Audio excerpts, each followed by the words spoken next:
From Washington, here is the news in VOA Special English. The opposition coalition in Egypt has officially rejected President Mohamed Morsi's plan for a vote on a new constitution. The National Salvation Front released a statement on Sunday. It said the constitution does not represent the Egyptian people. It said holding the vote will lead to more clashes. On Saturday, Mr. Morsi said he would hold the vote on December 15th, but he canceled parts of an order he made last month that gave him wide powers. He made the announcement after a day of meetings with other political leaders. Most opposition groups boycotted the talks. Some Egyptians fear the new constitution will weaken civil liberties because it increases the influence of Islamic law and does not guarantee women's rights. The National Salvation Front has called for protests Tuesday against the plan for a December 15th vote. Officials in Lebanon say gun battles linked to the civil war in neighboring Syria have killed at least 4 people in Tripoli. Officials said the fighting Sunday was between Sunni supporters of Syrian rebels and Alawite loyalists of Syrian President Bashar al-Assad. Gun battles between the groups in Tripoli have killed at least 13 people since early last week. The Lebanese government has sent troops to Tripoli to try to stop the violence. In Syria, Sunday, 9 judges and prosecutors joined the opposition. The judges also released an internet message calling on other Syrian officials to end their support for President Assad's government. Officials in the Philippines say more than 800 people are missing after a powerful ocean storm in the southern part of the country. The official said hundreds of fishermen are among the victims. On Sunday, Philippine Civil Defense Chief Benito Ramos said most of the fishermen were in waters off the east coast of Mindanao Island when the typhoon hit Wednesday. Officials said they have been unable to contact them since then. More bodies were also found in the provinces of Compostela Valley and Davao Oriental. The number of dead now is above 600. The storm covered entire towns in mud and destroyed banana farms. Many survivors are begging for food.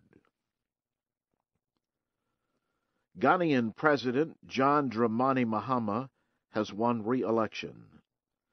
The country's electoral group chief declared the results of the voting Sunday night. Balloting took place Friday and Saturday.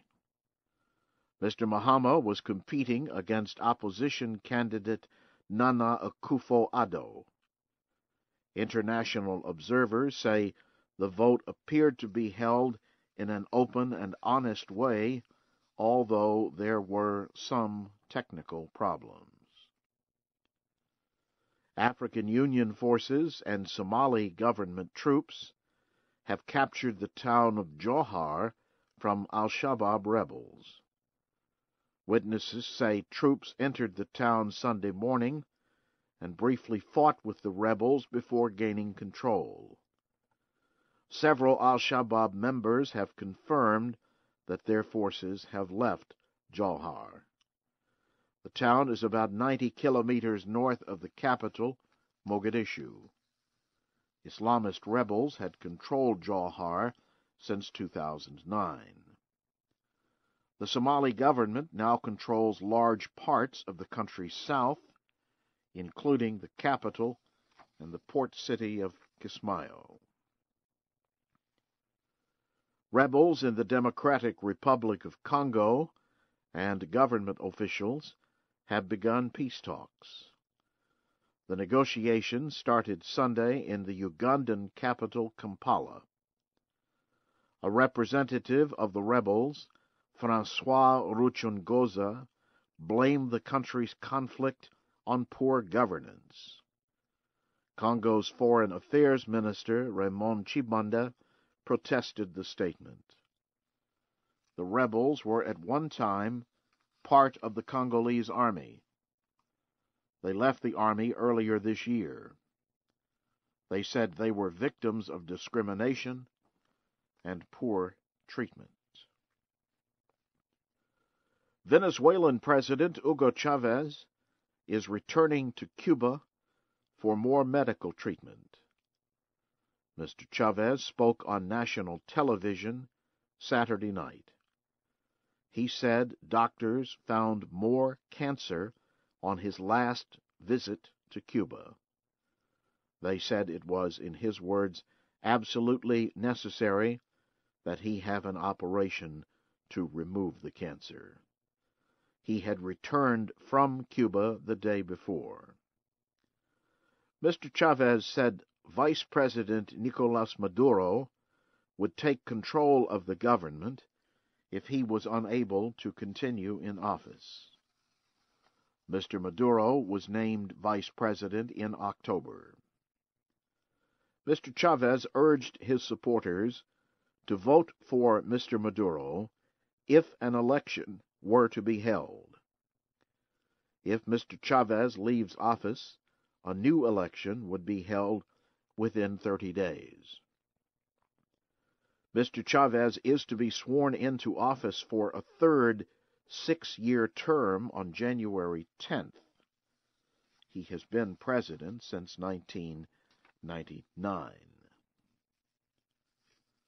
Bangladeshi police clashed with opposition activists Sunday.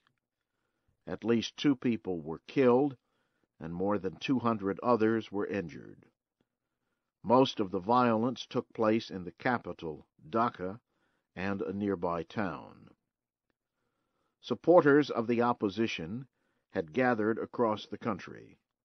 Some were armed. They are demanding early elections that are not controlled by the ruling party.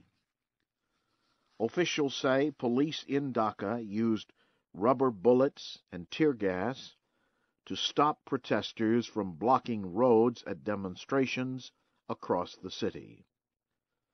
Officials say police clashed with demonstrators after the protesters set fire to 30 vehicles.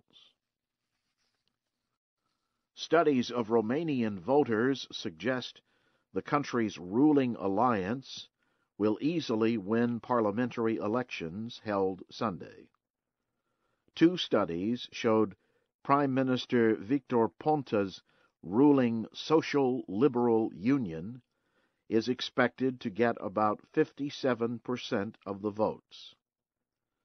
President Traian Basescu's Right Romania Alliance is expected to come in second place with about 19%. In July, Mr. Ponta tried and failed to remove Mr. Basescu from office. Mr. Basescu has suggested that he may refuse to name Mr. Ponta Prime Minister after the election. The Organization for Security and Cooperation in Europe deployed observers in Romania for the election.